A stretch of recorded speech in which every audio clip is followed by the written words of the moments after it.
हरे कृष्णा, राधे राधे। आज हम आपको सावन मास का 12वां अध्याय सुनाएंगे। भगवान शंकर सनत कुमार से बोले, अब तुम सावन शुक्ल तृतीया तिथि को किया जाने वाला स्वर्णगौरी व्रत सुनो। उस दिन प्रातःकाल स्नान करके 16 उपचार से भगवान शिव एवं माता पार्वती गौरी का इस प्रकार पूजा करनी चाहिए। हे देवादिदेव, मेरे द्वारा की गई पूजा को आप स्वीकार करें। गौरी माता के व्रत की पूर्ति के लिए 16 बायने दंपतियों को देकर कहना चाहिए, हे माता गौरी के प्रिय तथा व्रत पूर्ति के लिए उत्तम ब्राह्मण दंपतियों को बायना देता हूँ। चावल के आटे से निर्मित 16 पकवान बांस की 16 टोकरियों में रखकर उन पर वस्त्र रखकर सपत्नी 16 ब्राह्मणों को बुलाकर निवेदन करें। मैं व्रत की संपूर्णता और फल प्राप्ति के लिए यह बायना देता हूँ। अलंकार आदि से संपन्न पति व्रत धर्म युक्त शोभन सुवासिनी, इसे आप स्वीकार करें। इस प्रकार 16, 8, 4 या 1 वर्ष व्रत करके उद्यापन करना चाहिए। पूजा की समाप्ति पर श्रवण कर व्यास जी का पूजन करना चाहिए।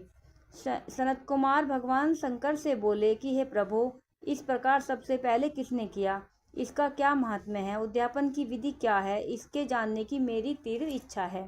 भगवान भोलेनाथ ने कहा कि हे ब्रह्मपुत्र सनत कुमार, मैं तुम्हारी जिज्ञासा अवश्य पूरी करूंगा। प्राचीन काल में सरस्वती नदी के तट पर सुविला महानगरी थी। उसके राजा का नाम चंद्रप्रभा था।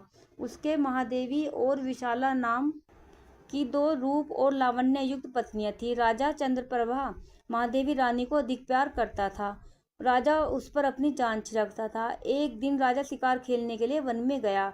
वहां उसने शार्दूल, सिंह, बारह, अरना, भैंसे आदि का शिकार किया। अब राजा को प्यास व्याकुल करने लगी। राजा वन में पानी के लिए इधर उधर घूमने लगा। घूमते हुए एक तालाब पर पहुंचा। उसने तालाब के जल से अपनी प्यास बुझाई। पानी पीने के बाद राजा ने इधर उधर देखा तो उसने देखा कि तालाब के किनारे कुछ अप्सराएं गौरी की पूजा कर रही हैं। राजा ने उनसे पूछा कि आप किसकी पूजा कर रही हो। अप्सराओं ने उत्तर दिया, हम स्वर्ण गौरी का पूजन कर रहे हैं।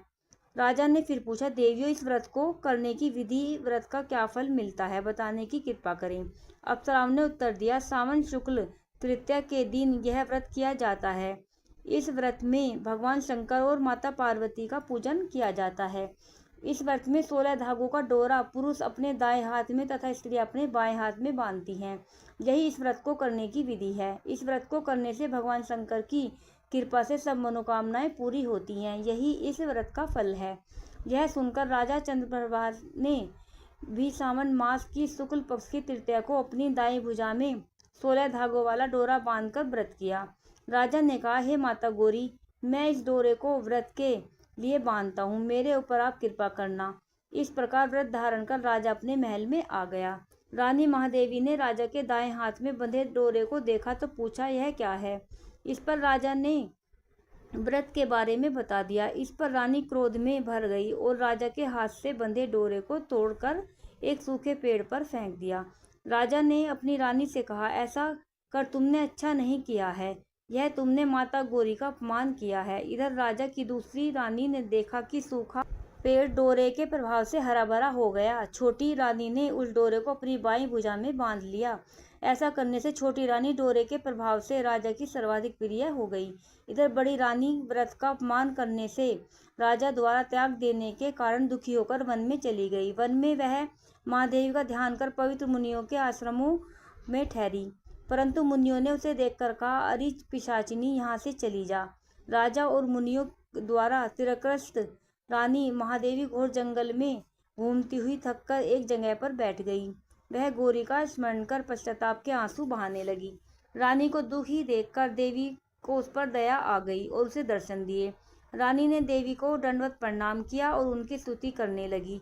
हे देवी, आपकी जय हो, आपको बारंबार नमस्कार है। हे भक्त वरप्रद, आपकी जय हो। हे मंगल रूपे, आपकी जय हो। इस प्रकार भक्ति के द्वारा देवी से वर प्राप्त करके बड़ी रानी ने गौरी अर्चन करके व्रत किया। व्रत के प्रभाव से राजा बड़ी रानी महादेवी को वनों से महलों में ले आया। देवी के प्रसाद से राजा तथा उनकी दोनों रानियों की सब इच्छाएं पूर्ण हुई। दोनों रानियां सहित राजा संपूर्ण राज्य का उपभोग कर समृद्धशाली हो गए। अंत में राजा व दोनों रानियां देह त्याग कर शिवलोक को चली गई। शिव जी बोले, हे तात, जो शोभना पार्वती का व्रत करता है वह मेरा तथा पार्वती का अत्यंत प्रिय प्राणी हो जाता है। इस लोक में सुख सुविधा भोग कर अपने शत्रुओं पर विजय प्राप्त करके अंत में मेरे लोक को चला जाता है। अब मैं तुम्हें इस व्रत के उद्यापन की विधि बताता हूँ। शुभ तिथि, शुभवार, चंद्र बल, तारा बल हो जाने पर मंडप में अष्टदल कमल के ऊपर धान्य, उसके ऊपर घट स्थापित करना चाहिए।